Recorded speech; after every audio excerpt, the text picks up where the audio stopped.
Well, that didn't take long now, did it? Metal Gear Solid 5 has been contentious since the day it was announced, with one of the biggest pre-release controversies being the opening of the game being taken out from the game and released separately as Metal Gear Solid 5 Ground Zeroes. Released on the PlayStation 3, Xbox 360, PlayStation 4, Xbox One, and Steam in the spring of 2014. Ground Zeroes is basically a glorified demo for the full game, Metal Gear Solid 5, The Phantom Pain, which wasn't going to be released for another year and a half at the time.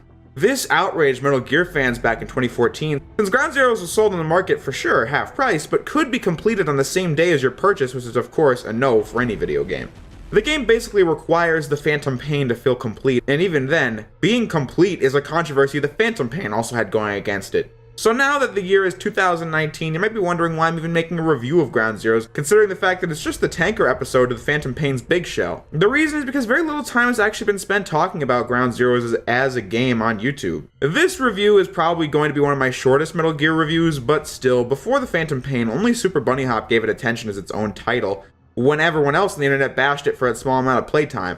After the Phantom Pain came out, Ground Zeroes is just given a footnote mentioned at the start of the Phantom Pain review as a thing that existed and was probably a ripoff in 2014. I myself got Ground Zeroes on the PS3 in 2016 when it and a whole bunch of other MGS games were on sale in the PlayStation Store. I got it for $5, so my perspective on this game's monetary value is a little skewed. However, I have since bought it again for the PlayStation 4 at a higher asking price. Seriously though, don't play either MGS5 on the 7th gen systems. They are 720p and have a shakier frame rate than Guns of the Patriots. I'm not going to be focused too much on the actual mechanics in Ground Zeroes since we can save that for the Phantom Pain review, but I want to highlight the story and level design and so on. Ground Zeroes takes place in early 1975 as we're once again following Big Boss, 11 years after the boss's death, 20 years before the Outer Heaven uprising, and only a few short months after Big Boss and the crew at MSF destroyed Peace Walker, stopped Coldman and Zadornov, and learned that Paz was a spy for the intelligence agency from Major Zero called Cypher. She took over Metal Gear Zeke, was defeated by Big Boss, and was ejected into the ocean,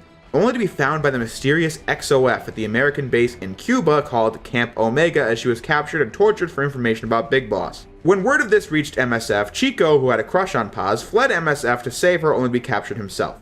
So now Big Boss has infiltrated the prison camp to rescue Paz and Chico. To complicate the matter, thanks to Huey, the IAEA is scheduled to do an inspection of Mother Base to find out whether or not they have the ability to launch nukes, which they of course do. So now MSF is scrambling to get things ready for the inspection, all the while trying to rescue Chico and Paz from Camp Omega. It would be a mistake for me not to mention the fact that Big Boss is not here for heroic reasons though. We covered this in the Peace Walker review, but by the end of that game, and what was actually one of my favorite scenes in the series, he gave a chilling speech about MSF selling themselves and their services to the highest bidder, stating proudly that they may all be headed straight to hell. Clearly a man who's lost sight of any and all moral principles, and this carries right over into Ground Zeroes. Big Boss and Miller want to rescue Chico and Paz, not because they care about whether or not they live or die in a prison camp, but because MSF wants to make sure they don't leak anything. So what's the plan? Silence her before we're compromised? No. I've got something else in mind.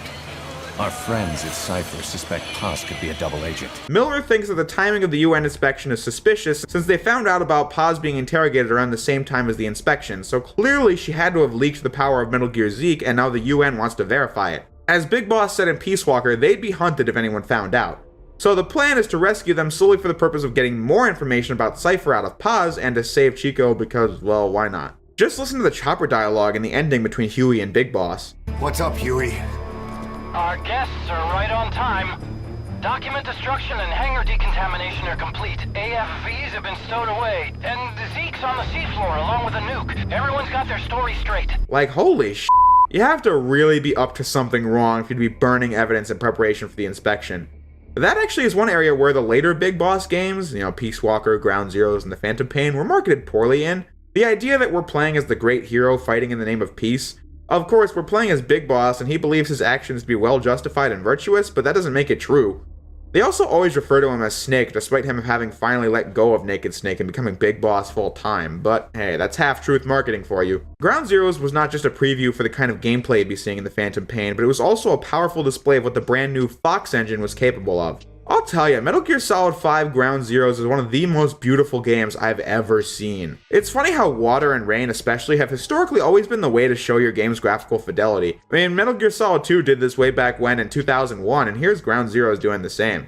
The lighting and visual effects are just stunning, even today. I recently got an Elgato HD60 for recording 1080p 60fps footage, and just look at this game. The way the rain drips on everyone's clothes, the shadows, the lights, it all looks so realistic and with some of the best motion and facial capture you'll ever see. Of course, you can also do one of my favorite details in any game, shooting the lights. Made all the better by, again, such good lighting and shadows. So with all that, Ground Zeroes is a really dark and foreboding atmosphere, and it should. I mean, Big Boss is literally sneaking into United States military base, which, as Miller basically says at the beginning, is a far more politically dangerous move than anything we've done in the series before.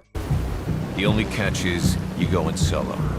The politically sensitive nature of the mission means backup is not an option. Both Metal Gear Solid 5s are the darkest games in the Metal Gear series. Camp Omega tells all without words. I mean, people are locked in cages in the freezing rain with bags over their heads as rats run freely on the ground. Camp Omega is a disgusting facility, and it shows. The story is also really dark, as Paz's cell is covered in blood, which is later made evident by the fact that she's rigged with a bomb in her chest. Which leads to one of the nastiest scenes I've ever seen in gaming, as the medic reaches in to pull the bomb out. It was actually pointless though, since she had 2 bombs in her. The other is, as Skullface describes it, a place they'd never look, which is just absolutely disgusting in implication, and I have to say hats off for putting elements like that in, since this is the kind of story that they were trying to tell, and it works. In Ground Zeroes anyway. But things get messy when you put this in line as a Metal Gear game. You know Kojima needed to break away from this franchise when there's a radical tone shift like this about such different subject matter. The man needed to stretch his legs out creatively, and adhering to this series' continuity was only holding him back. This game is the direct sequel to Peace Walker, taking place like a quarter after that game. And Chico and Paz are finding themselves at a prison death camp with Paz getting bombs put in her body as she explodes in the ending. Only one game after there was a full J-pop theme as we battled her inside of Zeke while she was wearing her underwear. It was also the game with an AI boss, Big Boss believing in Santa, Big Boss switching from a combat knife to a stun baton, following trails from bird calls, literal Metal Gears, and so many other examples. Peace Walker was on the wackier end of the Metal Gear spectrum, but Ground Zeroes is as far right on that scale as seemingly possible, where its direct predecessor was on the absolute other end. Although in perspective, Peace Walker and MGS5 are the only Kojima games with this radical tone problem, when the rest of the main series is pretty even with wacky elements and playing itself straight. But if we're going to talk about continuity, can I just say that there's one thing about MGS5 that just pisses me off from a timeline perspective? You can bring up the target's location on your Idroid. That thing. The year is 1975, and Big Boss is a gadget called the Idroid. It is so bafflingly out of place, and yet nobody ever comments on it. It's shaped like an iPhone, and it holographically displays the entire map and gives you the ability to call in the chopper for support and play cassette tapes. Yeah, technology like this wasn't even around in Peace Walker, and that game was already going off the deep end with the cannon-breaking technology. In this universe is 2014, a 2008 MacBook, and an iPod Nano were cutting-edge technology. So is nobody going to explain why this marvel of modern technology existed in the mid-70s and mid-80s but was completely dropped by the mid-90s, only for far more primitive tech to be newly developed in the late 90s and expanded upon in the mid-2000s? In the Phantom Pain especially, the Idroid is a crucial tool, but from a narrative perspective, it's just stupefying.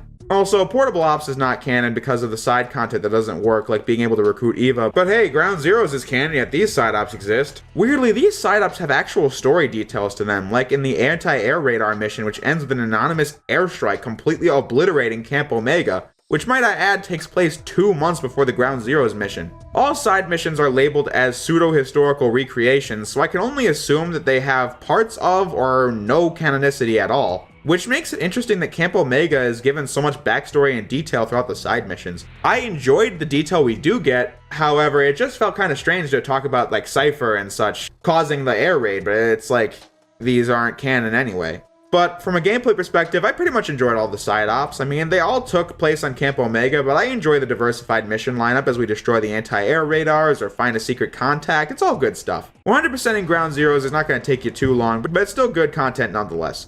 Especially the Deja Vu missions as we recreate shots from MGS1 in a snow-themed Camp Omega, or we play as Raiden tearing through snatchers posing as Marines. Originally these were locked to different consoles, but every version of Ground Zeroes has them now, so don't have to worry about that. But above all else, the amount of revisits to Camp Omega's level design is mostly excused by the fact that this game's level design is so good. I of course use level design in the singular form, but still. Ground Zeroes gives you a lot of room to play around since the map is a really decent size, meaning that there can still be a varied amount of content all the while being easy to remember long after shutting the console off.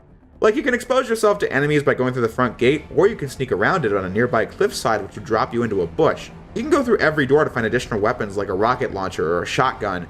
The only problem is that these don't really get much playtime in Ground Zero, since you'd only really need a trank and an AK to get through the obviously short campaign. However, with multiple methods of infiltration and exfiltration and really cool options like sneaking in the back of a truck, this lays the groundwork for the options-based sneaking in the Phantom Pain, which got its roots all the way back in Snake Eater but is fully sprouted now. In addition to that, there's also a lot of cool exploration, like looking for cassette tapes that inform the story further, or XOF stickers that are really well hidden. Unfortunately, Ground Zeroes doesn't really offer much in terms of content outside of that, but for what it's worth, I enjoyed the ride there regardless. So let's talk about the ending. Big Boss rescues the hostages and escapes via chopper, but of course, the nuclear inspection was a ruse by Skullface and XOF to destroy Mother Base. Despite the fact that I personally never got that attached to Mother Base in Peace Walker because you never actually see it outside of the final boss, I do think this scene is really well done, as Big Boss's crew is actually getting killed off as whole facilities fall into the ocean. It conveys the loss really well, especially with Miller's reaction afterwards. They played us like a damn fiddle! Come on, start talking, bitch! Come on, get up and start talking! What is interesting is that according to the tapes found on the campsite, and as the opening alluded to, it was actually Chico who gave that most information away. How's it feel to play the traitor? No more war games. You're a real man now, soldier. But I actually spent more time focusing on the fact that he can now walk during this scene when he literally had bolts in his feet when Big Boss rescued him. Oops. As I said, Paz reveals that she has another bomb, but she tries to sacrifice herself, however it explodes, and this knocks out Big Boss, the medic, and Miller, as well as killing Chico, which is a note that Ground Zeroes leaves players on, with a trailer for the Phantom Pain coming after the credits.